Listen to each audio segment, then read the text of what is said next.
Lah, itu kalau panjenengan ceritakan kepada orang lain, ini juga bisa membuka celah alam gaib, sehingga apa, energi negatif bisa masuk ya kepada panjenengan, dan bahkan bisa mengikuti panjenengan energi-energi negatif dari alam gaib itu tadi,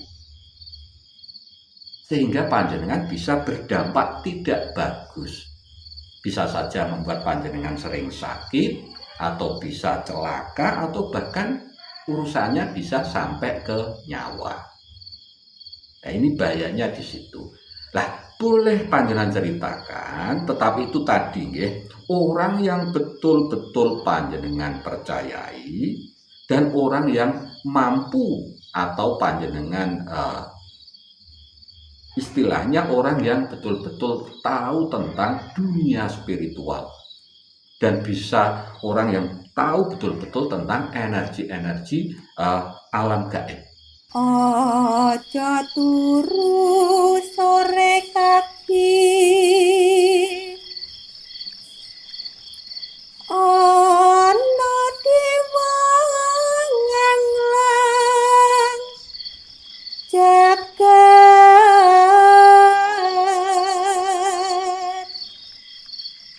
nyangking pokor kencanane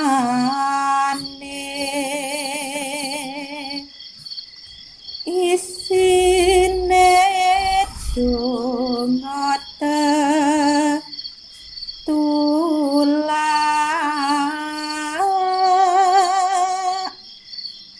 sandang kelawan pangan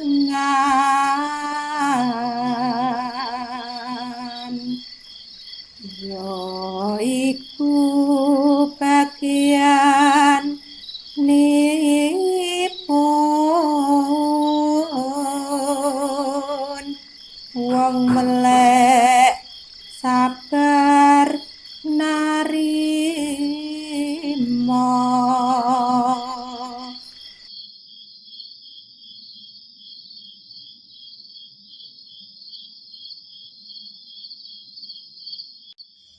Assalamualaikum warahmatullahi wabarakatuh. Salam sejahtera untuk kita semuanya. Rahayu, rahayu, rahayu. Pada kesempatan kali ini, saya akan membahas tentang mimpi. Lah, mimpi yang akan kita bahas kali ini adalah mimpi yang tidak boleh diceritakan kepada orang lain. Jadi kalau mimpi panjenengan itu nanti ada di daftar mimpi yang saya sebutkan, lebih baik mimpi panjenengan itu ya panjenengan simpan sendiri, jangan sampai diceritakan kepada orang lain. Apalagi kepada orang-orang yang tidak tahu betul tentang makna-makna mimpi.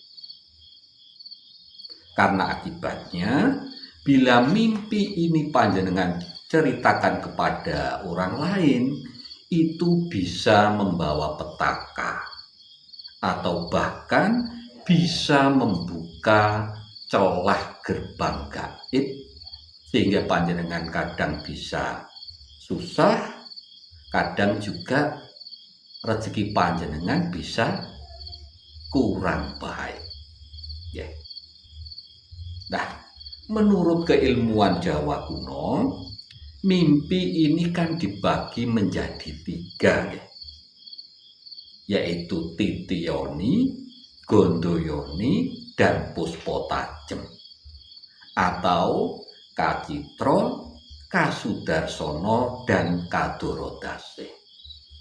Lah, mimpi yang mempunyai makna yang tidak boleh panjenengan ceritakan kepada orang lain, ini adalah mimpi yang puspotajem, yaitu mimpi yang betul-betul petunjuk dari alam semesta. Lah, mimpi kalau dari asalnya, mimpi juga dibagi 3, yaitu mimpi yang dari panjenengan sendiri karena memang banyak pikiran atau ipen-ipenan. Nah, ini tidak ada maknanya. Kemudian yang kedua, ini mimpi yang memang petunjuk atau isyarat dari Tuhan yang Maha Kuasa.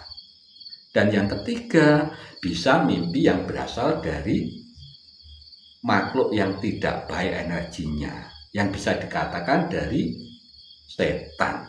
Nah, semacam itu.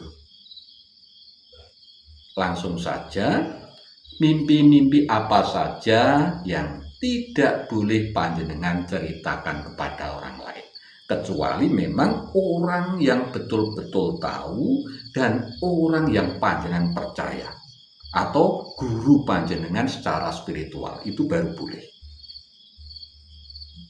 Yang pertama adalah mimpi mendapatkan emas, uang, atau barang berharga. Nah, ini juga tidak boleh panjenengan ceritakan pada orang lain. Sebenarnya mimpi ini pertanda baik, ya, rezeki panjenengan akan meningkat.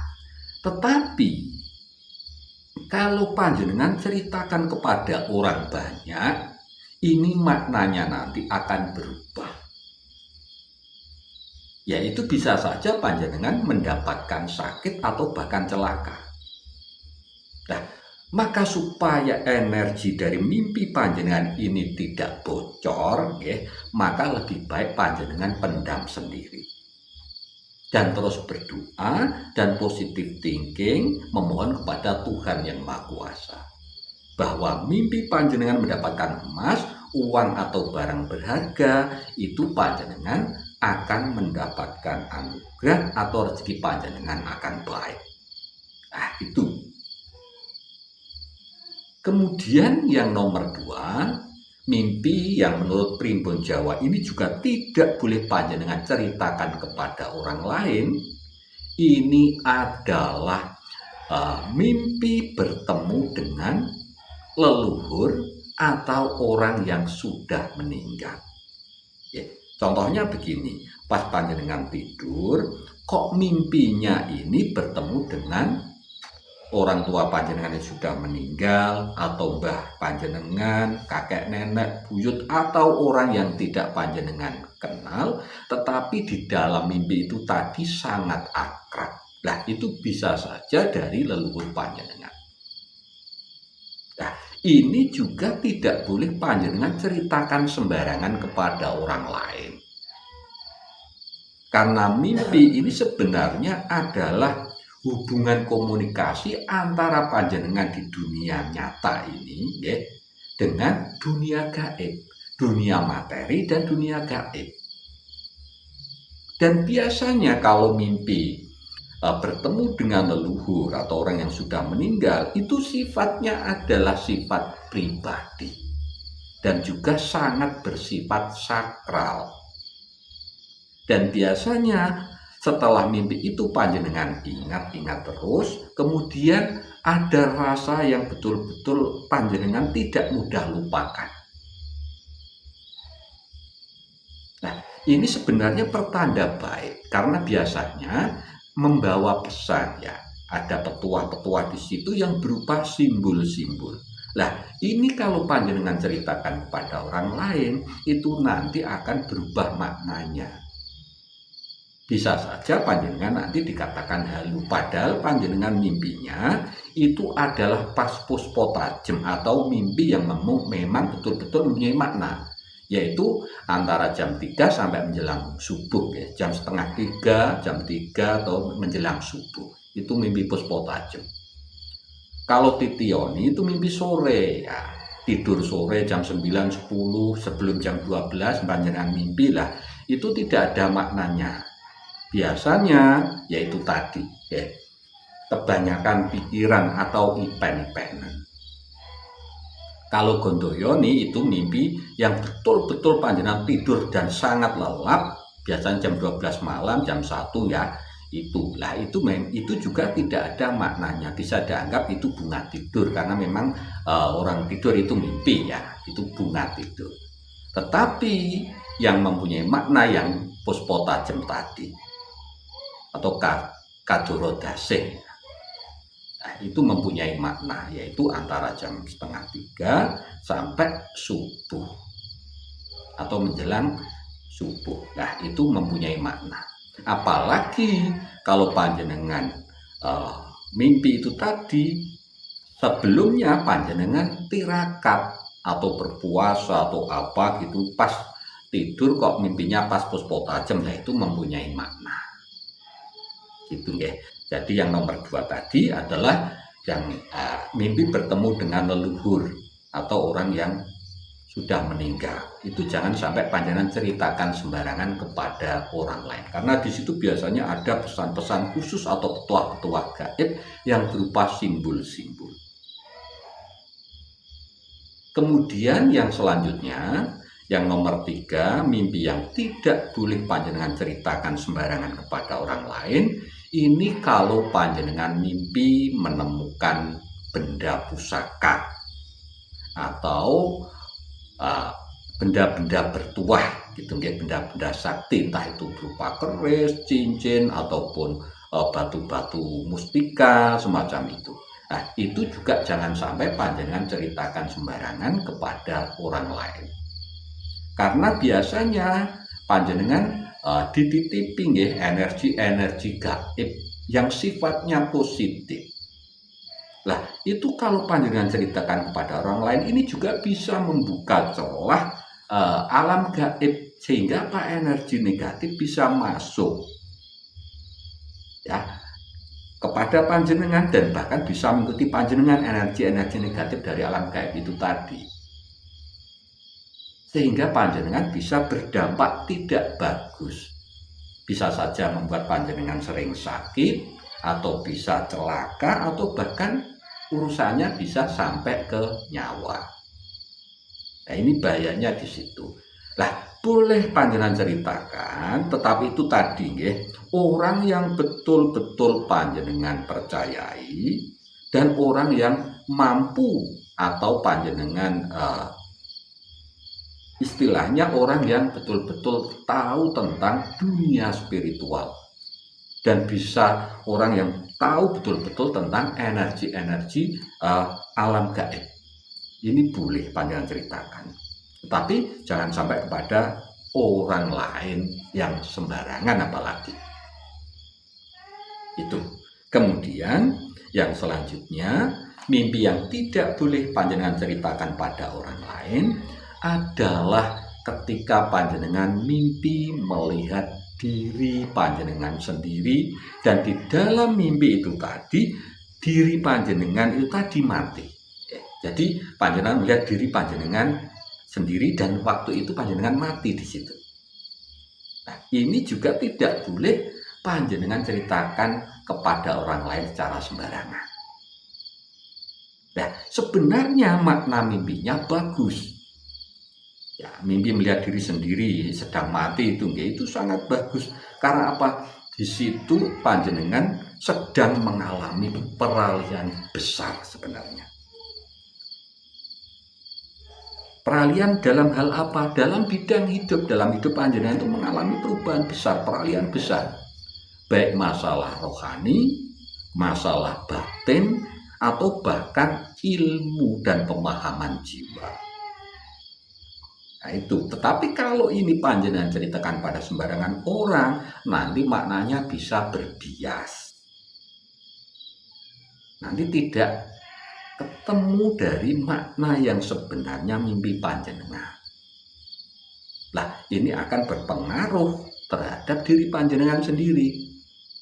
Makanya lebih baik kalau mimpi melihat diri panjenengan sendiri saat mimpi itu tadi panjenengan sedang mati, lebih baik disimpan sendiri, direnungi, panjenengan memperbaiki diri terus-menerus, ikuti saja alur panjenengan. Kemudian yang selanjutnya, mimpi yang tidak boleh panjenengan ceritakan pada orang lain adalah mimpi bertemu dengan orang-orang suci atau tokoh-tokoh suci atau makhluk-makhluk yang bercahaya. Nah, ini juga tidak boleh panjenengan ceritakan pada orang lain. Karena biasanya ketika mimpi bertemu tokoh suci, itu panjenengan juga akan mendapatkan perubahan besar dalam hidup panjenengan. Entah itu dalam bidang rohani, entah itu dalam bidang kerejekian, biasanya akan meningkat dengan tajam. Tetapi kalau panjenengan ceritakan pada orang lain, kembali lagi ini akan membuka celah gaib, sehingga energi-energi negatif dari alam gaib bisa masuk ke dalam diri panjenengan, sehingga panjenengan terlalu banyak godaan nanti digoda dengan energi-energi negatif ini tadi, sehingga yang maknanya baik nanti bisa menjadi berlawanan maknanya. Dan di samping itu, ketika mimpi ini panjenengan ceritakan pada orang lain, panjenengan malah bisa dianggap halu atau gila, atau bahkan bisa menimbulkan fitnah. Nah, ini kan tidak bagus ya. Maka lebih baik kalau mimpi seperti apa yang saya sebutkan ini tadi, lebih baik panjenengan simpan sendiri, direnungi, dan panjenengan berdoa terus memohon pada Tuhan Yang Maha Kuasa agar mimpi-mimpi panjenengan ini mempunyai makna dan berdampak positif dalam kehidupan panjenengan, baik secara jasmani maupun rohani. Ya, demikian bahasan kita kali ini. Mudah-mudahan bisa menambah wawasan dan mudah-mudahan bisa bermanfaat untuk kita semuanya. Mohon maaf bila ada salah-salah kata dan apapun yang kurang berkenan di hati panjenengan semuanya. Matur sembah nuwun. Wassalamualaikum warahmatullahi wabarakatuh.